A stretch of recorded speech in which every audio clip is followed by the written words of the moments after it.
I've got a pile of pieces here to be the uprights in the basket, and they are about, they're in the range of 3/4 of an inch wide and could be 3 feet long or so.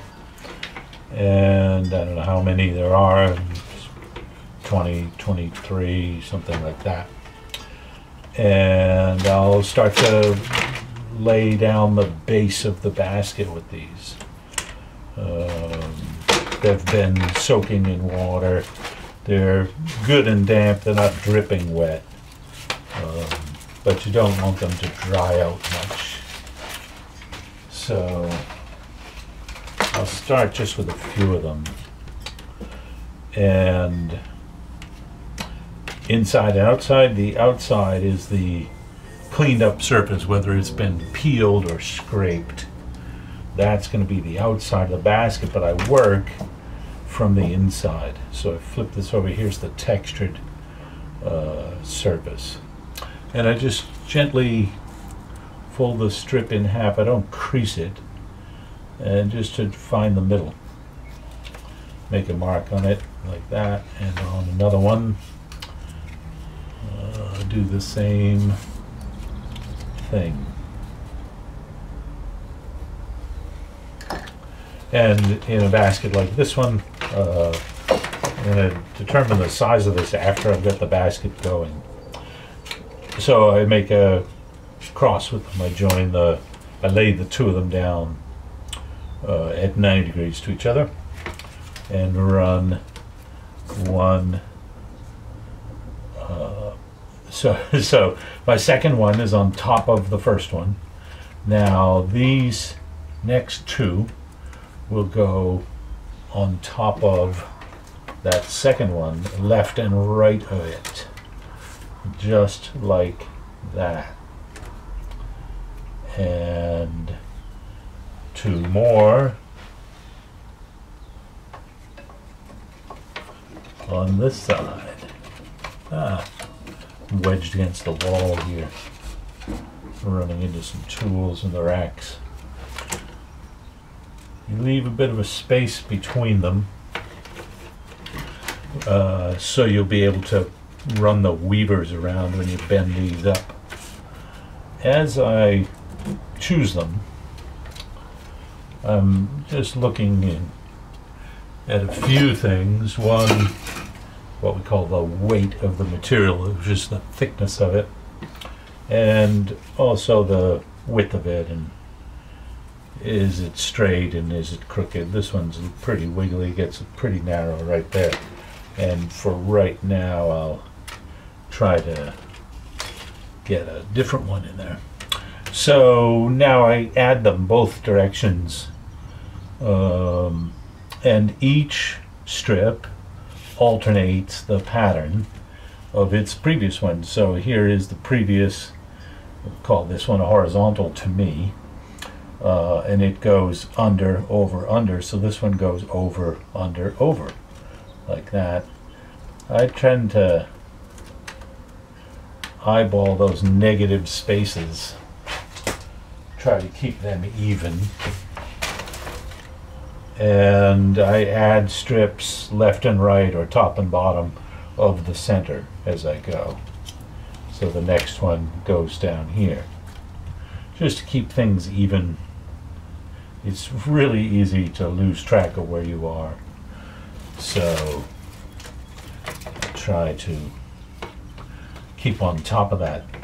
To add one here, I know it's going to go behind this one and that one. I can just bend those up like that, tuck this one behind, let those fall down, and then snug it up a little bit like that. And do the same thing over here on the other side. Bring those up, tuck this in, and just try to eyeball the lengths of these. They're running extra long. I want to make this a rectangular basket. and I generally work an odd number of splints in both directions. So now this is going behind these two. Oh, it's a little heavy, a little thick. I think it'll be all right, but it's worth watching that stuff. And that's why you want to also prepare extra material when you're getting stuff ready for each basket.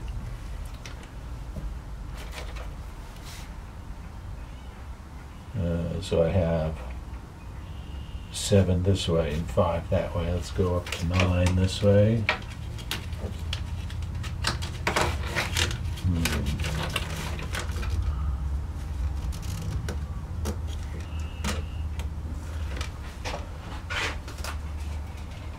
I think I had enough to do 9 by 11. This one is cracked right here, which would still work, but it'll be it won't look very nice. So I went ahead and broke that piece off. This one's also a little thick, so it needs to get trimmed down or sorted into something different, a shorter basket. Let that one go. So where am I? There's my center. I have 3 and 4 each side of the center, so I'll add this one over here and pick up these 3 to drop that in place. Like that.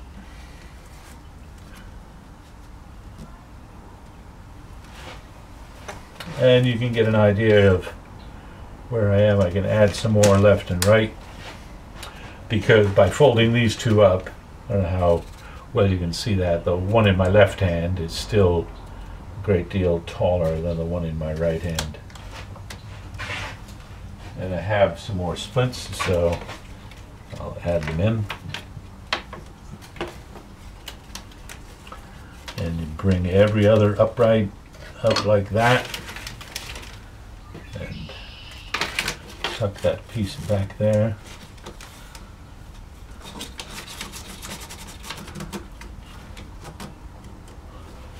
And I'm looking at my spacing, those little negative spots, ideally they're squares. They're getting a little rectangular there. It's a little bit better.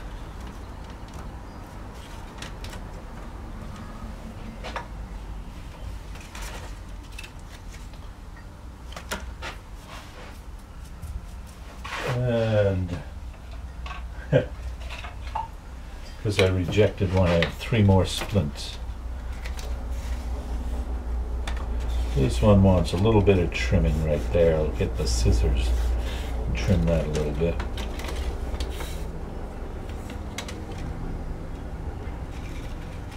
And I need one over here. Maybe that's why I have 3.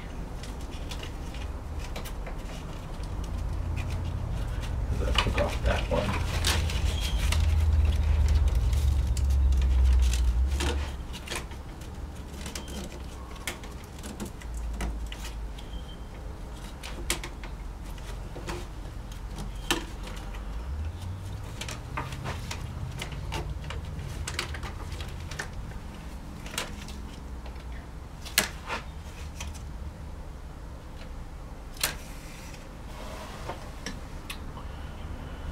So 9 that way and 7 that way.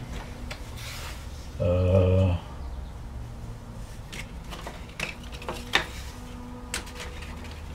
if I do 7 by 11, it'll be a reasonable size basket. Let me trim that and I'll weave those in.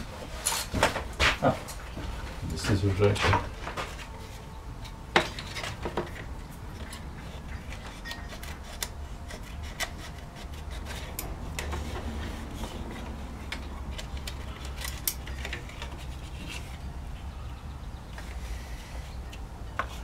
So it sort of gets wider at its end as well.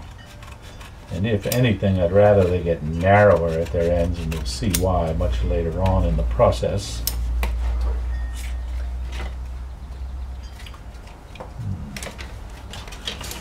So, bring those up, put this in, slide it over, and shove it down.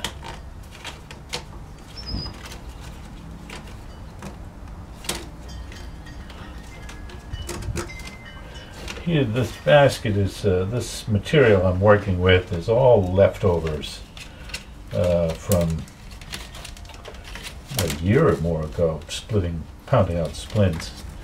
And I made a large basket for a house museum, and had this stuff left over. So there's different, from different logs, there are different thicknesses, different degrees of straight and not so straight, but they'll all work out. I think that will be the size of the basket. That's 6 3/4 there, nearly exactly the same here. 10 3/4, yeah, so it's nice and even. So I'll quit while I'm ahead. And that will be the base of my basket. And from there, I'll soak up the weavers and show you how to bring these up and weave the body.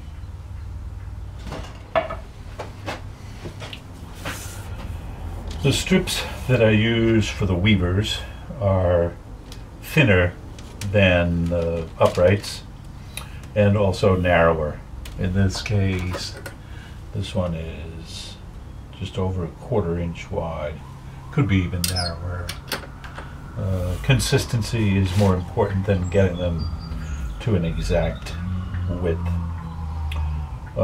This first weaver, well, I'll show you what I do with it. It's going to lay in, I'm going to start it in on this side, and it opposes the last upright I laid in there. So I'll, just like before, I'll pick up a bunch of those pieces and tuck this behind those like that. So it is now under where this upright had been over, and over where it had been under, so forth. Basic theme of this type of basket making. And you tuck it all the way down until it's right up against that upright. And now, as I'm going to do a lot of the weaving, I'll have the strip in my fingers and thumb, and I'll reach back and lift that piece up and wind this one around it. And I usually have both hands involved in that. We'll see more of it as we go. This strip is, sometimes I've seen it called a keeper, and it's just to bind this mat together. So it's not technically one of the weavers that's going to bring the basket up. And in that case, right here, rather than bend around to make the body, I'm going to fold it right like that and even crease it, press down on it. So it's folded at a 45-degree angle there, and you see now it's gone from the rough inside to the smooth outside. This is the only one that'll do this. So it'll be, both sides of this strip will be in here. And then I just proceed as I did. Bring this down there and then push it up against there. And I give it a little tug this way to make it taut. Don't pull it enough to snap it. And now I'm going to bend again. In this case, because I want to go behind that upright, that 45 gets bent the other way this time.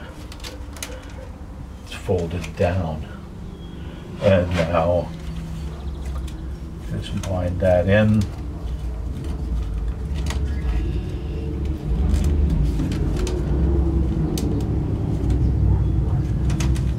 was thinking about when I learned basket making, and this particular technique of this, adding this strip, I learned from a book.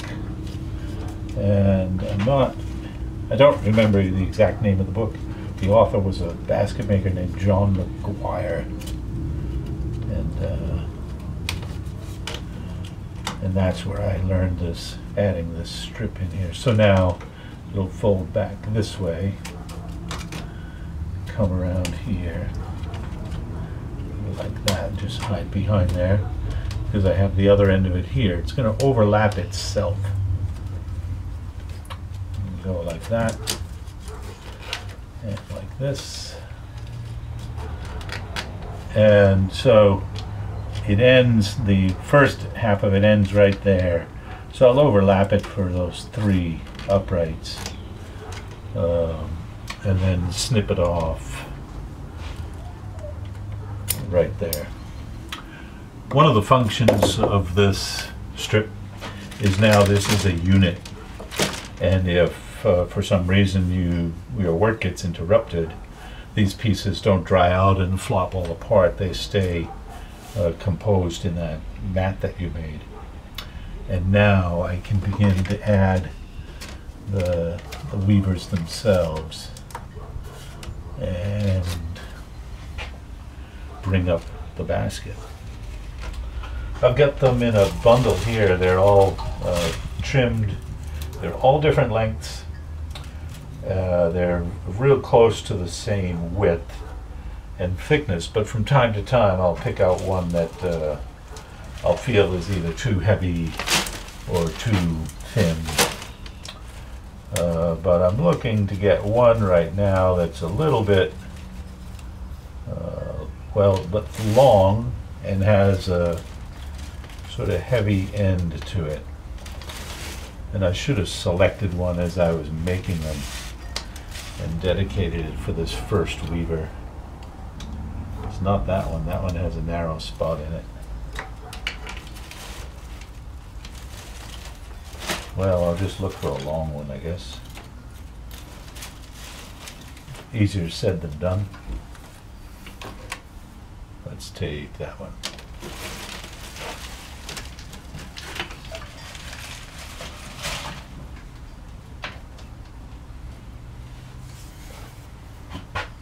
This might be longer still. Yeah, another 6 or 8 inches. Okay. There's many ways to make the basket, and the way I'm going to show you here is with these random length weavers, going to actually make a spiral around the basket and just continually adding the weavers as they run out. So one of the challenges in that case is to be able to alternate that over-under in each successive row. To do so, you need an odd number of uprights. And even though we have an odd number of uprights left and right, there's an even number of these bits. So one method to achieve this odd upright is to take a knife or a pair of scissors and cut one of those along its length in half, and the cut would stop here. It's called a split upright. Another method that I learned in a book called Shaker Baskets by Martha Weatherby and Nathan Taylor is to add an upright that sort of then becomes the first weaver. So that's what I'm going to do. This weaver will sort of hang out in that corner before it goes in and out of all these uprights. So you see, I'm just winding it in like this, and I'll carry it all the way around, and then I'll treat the other end of it as another upright when I get there. you'll see that happen. It'll take a little time to get around there. So all I'm doing is tugging that weaver down here behind that one, and with my finger lifting that other upright and tucking that behind there, and on and on. Now I'm not folding it this time, I'm just bending it around the corner to then come to this end of the basket. And some of the trick here is trying to keep my hands out of the way so you can see what I'm doing.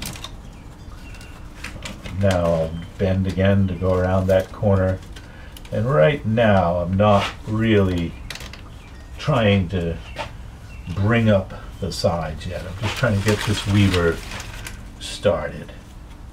And so I'll tuck like that, lift that upright, snake that behind there, and then this one, and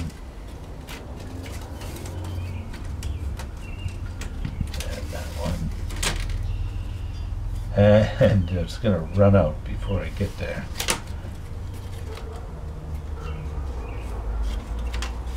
So I'm going to have to add a new weaver already, and I don't like the splicing or overlapping to happen at the corner.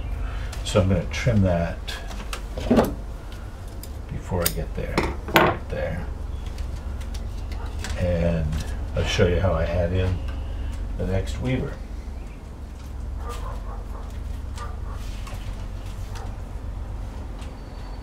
You always wish the weavers were longer than they are.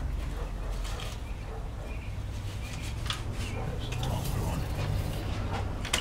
This one's split at the end. Cut that off. So it just overlaps 1, 2, 3 or 4 uprights. And you want it, you don't want that much to hang out, so you either want to tuck it behind here or cut it right there.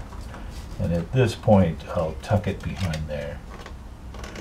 Once the basket is well woven, I wouldn't care that it didn't overlap that much. But right now, it needs that sort of the strength that comes from that weaving. So now I'm under this original upright and over the added upright. And now I'll bend around to come behind this one and carry on as I did. This weaver is a little bit thick. So at this stage, I'll start to sort of fold that mat a little bit like that. You want to make sure these are damp when you do that. If they are too dry, you can crack them. And cracked ones should get replaced. So now I'm working on the outside, and I'm over here, so I push down and lift that up and repeat that same step as I go around and around. So I'm pushing down this one, lifting up that one, get that in there, and come around the corner. And sometimes you do this in your lap. I tend to do it standing up at the bench.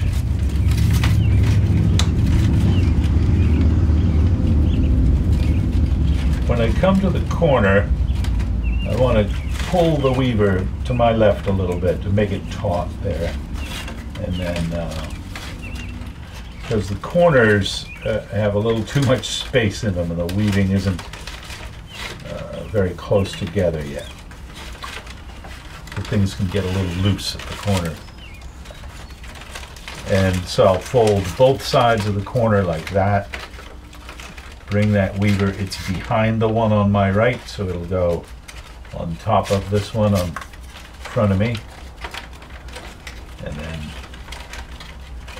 behind that one. And on and on. And it takes a few trips around to get things to sort of stand up the way you want them to. Not too many, but it can be a little challenging in the beginning.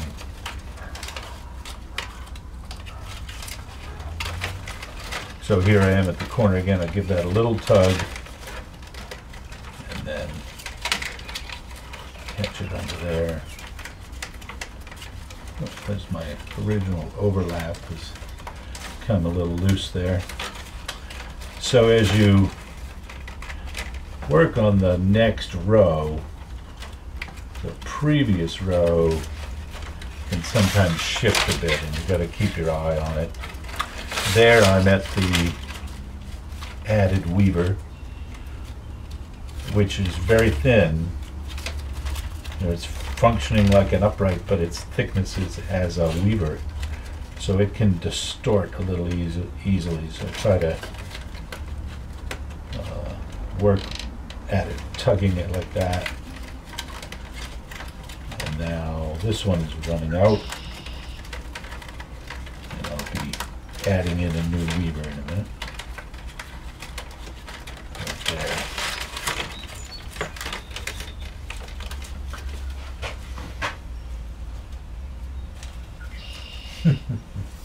Picking out the weavers, you're always, oh no, I want just that one.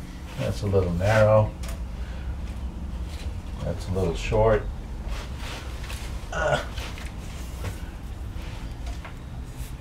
Try this one. So another overlap like that and like this. Both of these weavers are a little thick, so I'm not gonna overlap them all that way. Leave that right there. Some really fine antique baskets, and probably some modern basket makers too, will trim the thickness of the ends of those where they overlap, so there's no bulge. I don't bother, and I haven't seen a problem from it yet. And but if you want to, it isn't hard to do, it's just more work.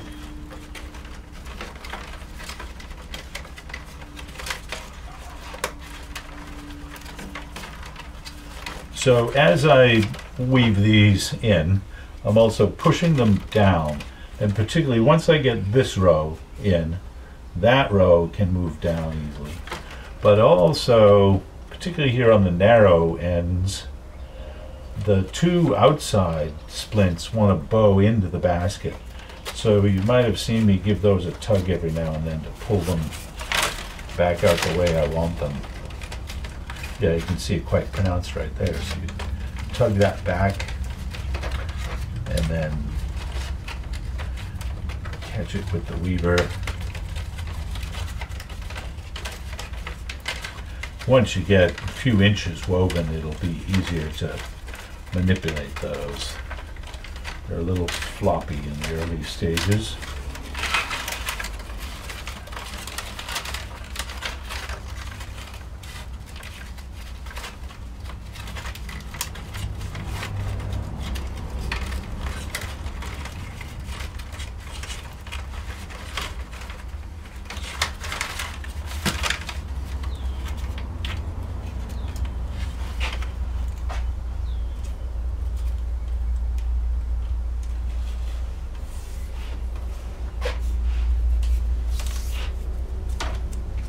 That's a thinner end. The opposite end is a little bit thick. And for that overlap, it's nice to not have it be too thick. So now I'm at the corner with the added upright again.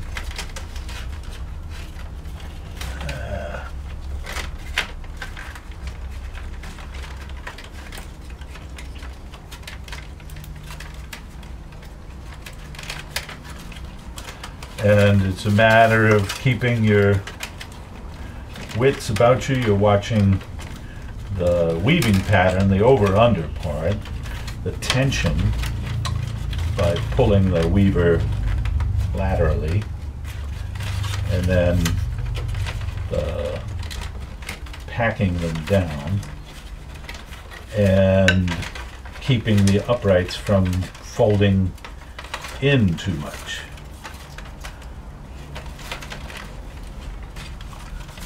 So there's plenty going on. You're not without something to do.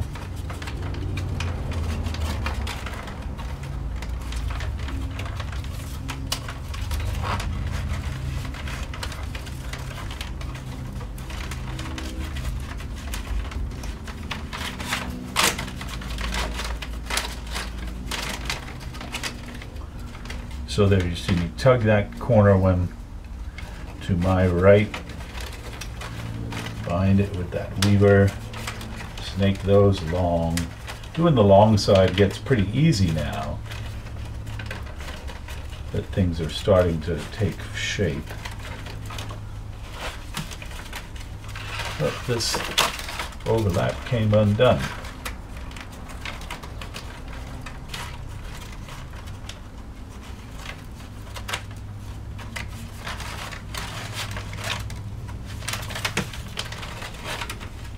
Lots of baskets are shaped on a form. I've never done it. I always do them freehand. Just so.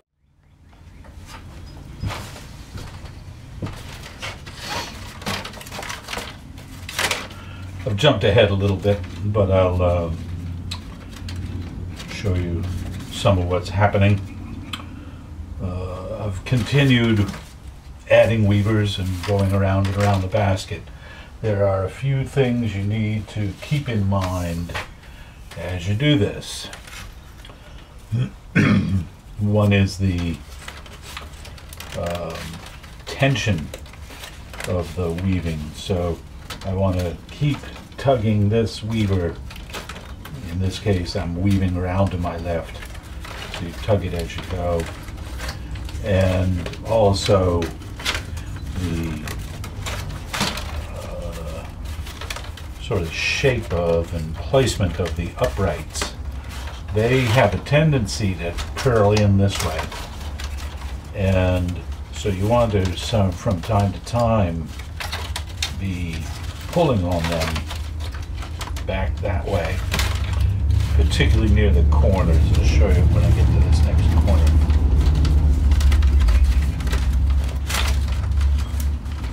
And where I'll need to do add an upright, add a weaver. That's pretty thick, so I trimmed it off. And the next one has a thinner end here, so I'll lay that thin end on that thick weaver that was running out.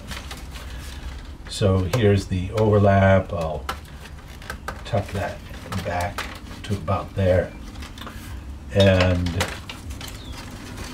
come around the corner. These aren't so bad, so they don't need much correcting, but yeah, let's look at one that gets worse, because come around like this.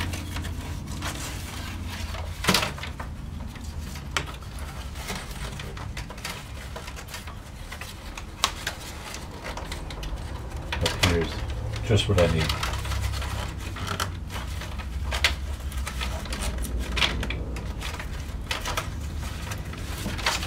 You can see how these splints are getting close together there. So I want to spread them, and you can tug these over a bit and tug that. See how it shifted? And likewise here at this end, I can pull these a little to my left and then get a little more space between them now. So you need to keep your eye on that sort of thing and make sure that they're not bowing in. Just now, early on, we were trying to bend them in. Now I want to just gently pull them back a little bit this way, and to keep the basket from sort of having a closed top. And I'm looking here at these bits. These two are a little close together. Come like that. And so it's just a matter of going around and around and around, continually adding the weavers until you get the height you want. As I put a weaver in, it allows me to take the one below it and knock them down a bit. You can get a little by pushing down on them. See how I'm moving these down now, 1/16 of an inch altogether or more. And you'll do that as you weave, and we'll do it once the basket dries out too, before trimming the top of it for the rims. But at this stage it's pretty simple weaving. You're just really flexing those around to bring this down, over, under as you go around, then pull it down like that. And again, just march down that long side. Earlier I interrupted myself. I was talking about some basket makers weave their baskets on a wooden form to develop the shape. And I have never done so, don't know how. It's not something that I need to do because I don't make 200 or 300 baskets a year, and I tend to make somewhat random baskets according to the material I have. A case like this one, I think I mentioned, these were leftover strips that I trimmed from an earlier basket that I did last year.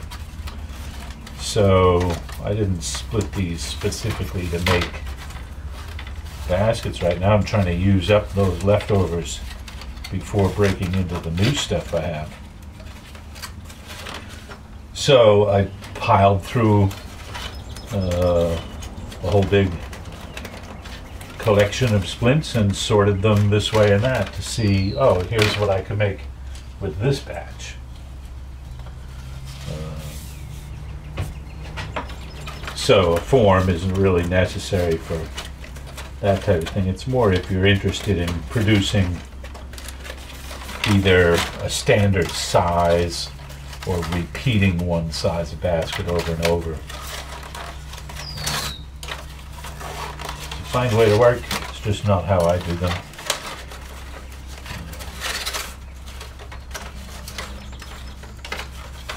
So now I'm not applying any pressure on those at all. They're getting a little dry, but I will probably be able to finish this weaving without having to wet this again. If I were out in the sun or in the wind, that would be a different story. Here in the shop, it's not terribly inhospitable. This piece is a little questionable. I might be able to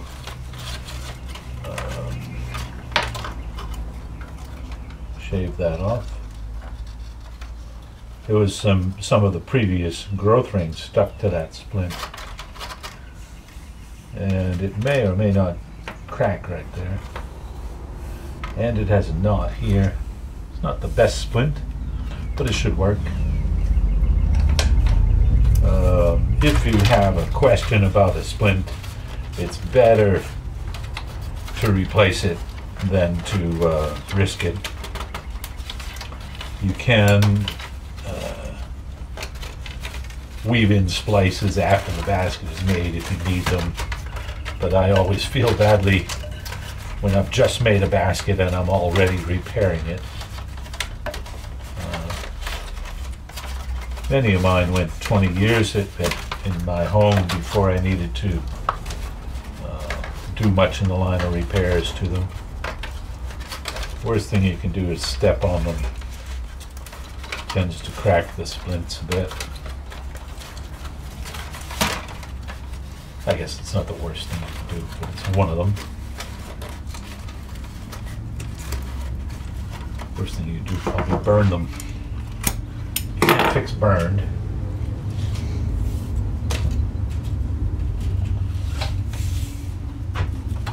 And here's another weaver with a little shred on it, and I try to tug those off when I come to them.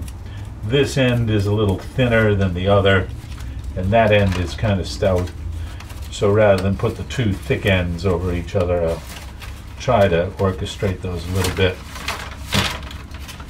And maybe I mentioned that some baskets, I've never done it, but I've read about it.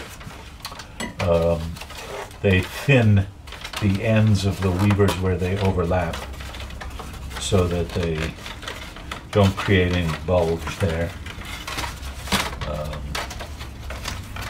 It's pretty fastidious and not hard to do. Just a few more strokes of your knife at each end to thin that down.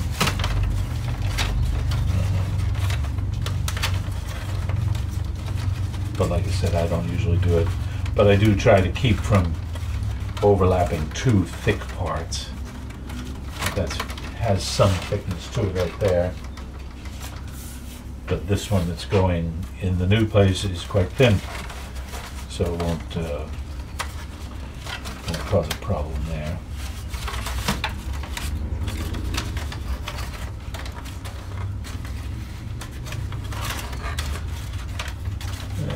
But that one gets pretty narrow pretty quickly. And I haven't gone very far with it, just a few inches, so I'm going to take it out. It got too narrow too quick. If there's a little variation in its width, that's one thing. But an abrupt variation is more of a problem.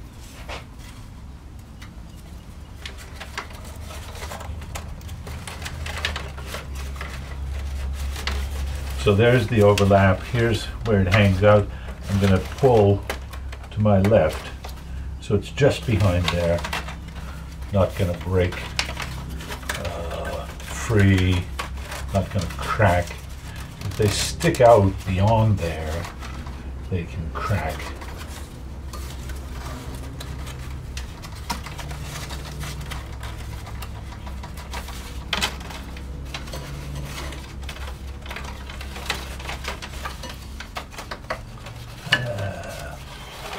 Those two are getting a little close.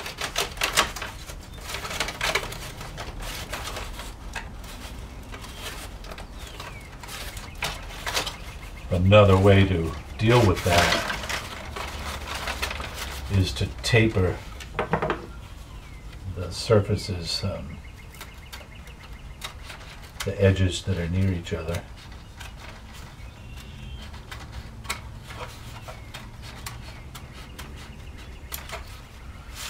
That. You want that to be a pretty gradual taper. Way up here it doesn't matter.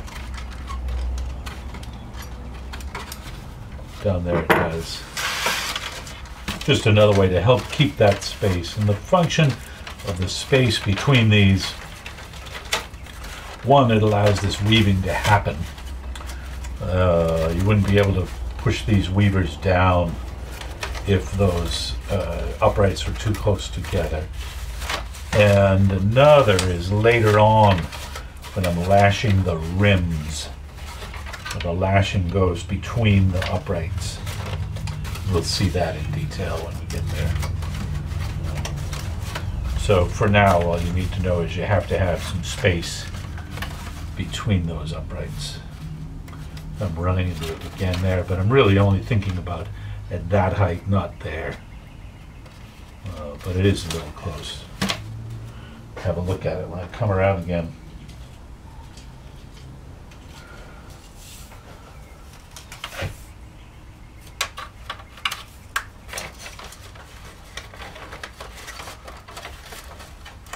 I'll take this basket up another 2 inches or so and then let it dry.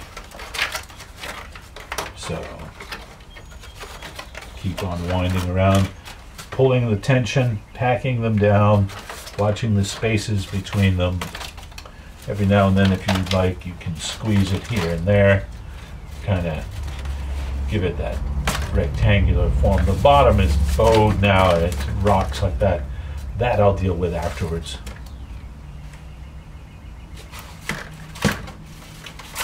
And so here's a place where the overlap is sticking out and liable to crack eventually. So I'll just grab it and snip it like that, as close as I can. There's another one to the upright that it sits behind.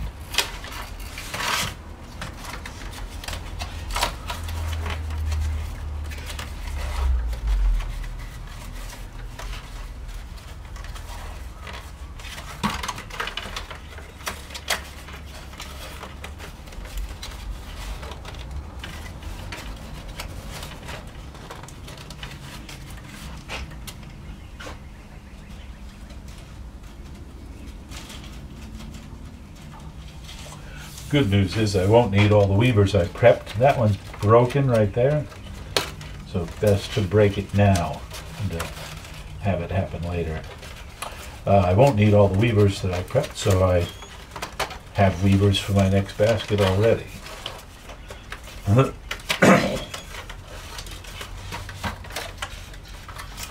I tend to weave a bunch of bodies like this, maybe do 6 of them, different sizes and shapes, and then split out the wood to make rims and handles.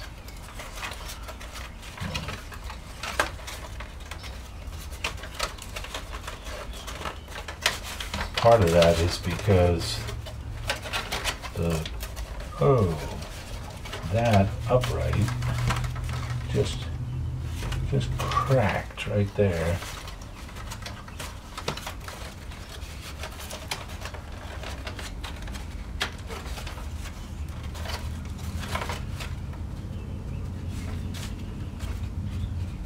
Didn't crack all the way off, but it has a break in it.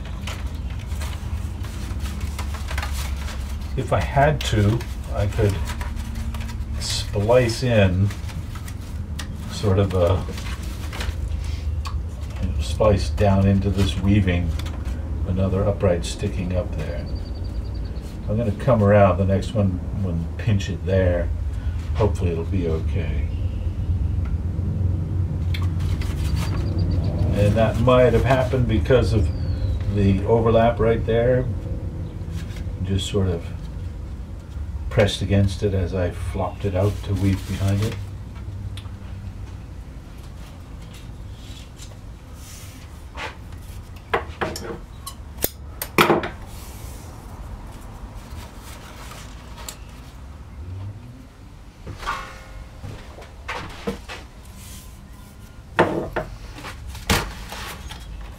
All right, 2 things to keep in mind. That upright might have cracked because maybe these were getting too dry after all. So I took it out and dunked it in the bucket of water and just wet the tops of those a bit. And we'll see what comes of it. The other sort of yet another lost train of thought was, why do I make a bunch of baskets and then make all the rims and handles? And a big part of the reasoning is that making baskets takes over the workspace in such a way that there are splints and piles of splints and weavers and uprights and all these different materials willy-nilly all over the shop, and it makes such a mess that I just can't function at anything else right now. So I make this dedicated mess, weave a bunch of baskets, clean up the mess, and then resort back to more typical work in the shop and draw knife work and so on. So, and you'll see all that as I go. So here I come to that area with that crack, and we'll know if it's going to work out all right. I think it should be okay. and I have a way to fix it if it is not.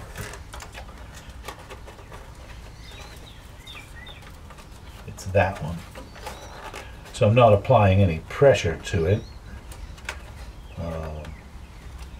Just laying that weaver on top of it there. And then when the next one comes behind it, it should pinch it. But I'll show you what I would have done if I can find something that would be a weaver. I would trim a piece with a tapered tail, you'd call it, like that. And much like adding in a weaver, I'd probably add this on the inside, and I would just try to force it. You can't see inside there though. I'd try to force it down between the weavers, like right along to about that depth. Let me see if I can get in there to show you. So I'd taper the thickness of that and poke it under that weaver and the next one and on and on. And it would ride down the whole depth of the basket and then stand up here and be a spliced in upright. And it would have enough structure because I'm so far along on the basket. If it broke way down here, it would be more of a problem. But up in here, if I have to replace that, it wouldn't be. It wouldn't affect the function of the basket in any way.